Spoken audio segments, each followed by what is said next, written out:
Regardons l'exemple de Jésus au Jourdain. Lisons l'évangile de Luc, chapitre 4, verset 1.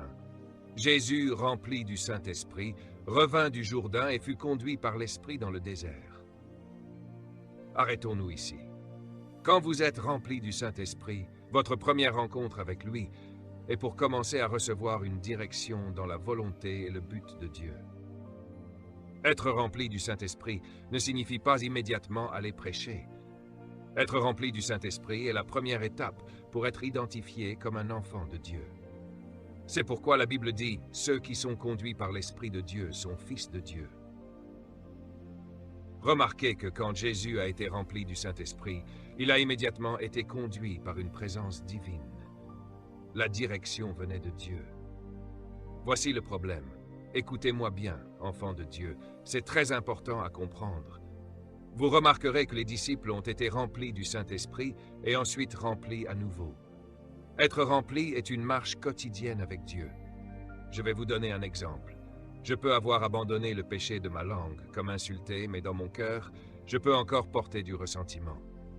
Quand le Saint-Esprit me remplit, il remplit ma bouche, mais il ne peut pas remplir mon cœur tant que je porte de l'amertume.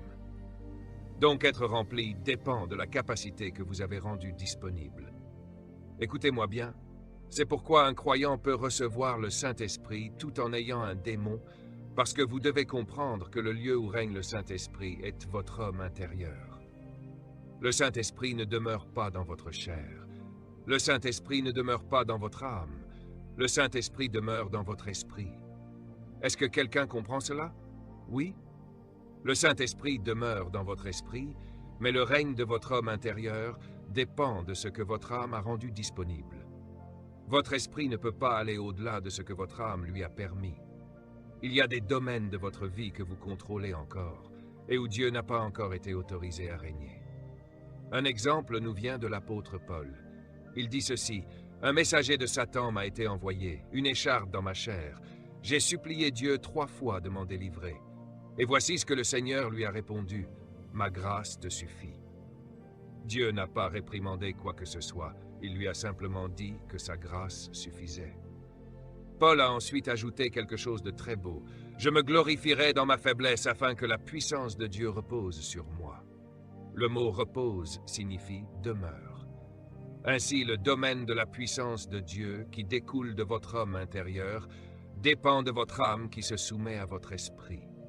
C'est pourquoi la Bible dit « Celui qui est en vous est plus grand que celui qui est dans le monde ». Pour que ce qui est en vous puisse se manifester, cela dépend des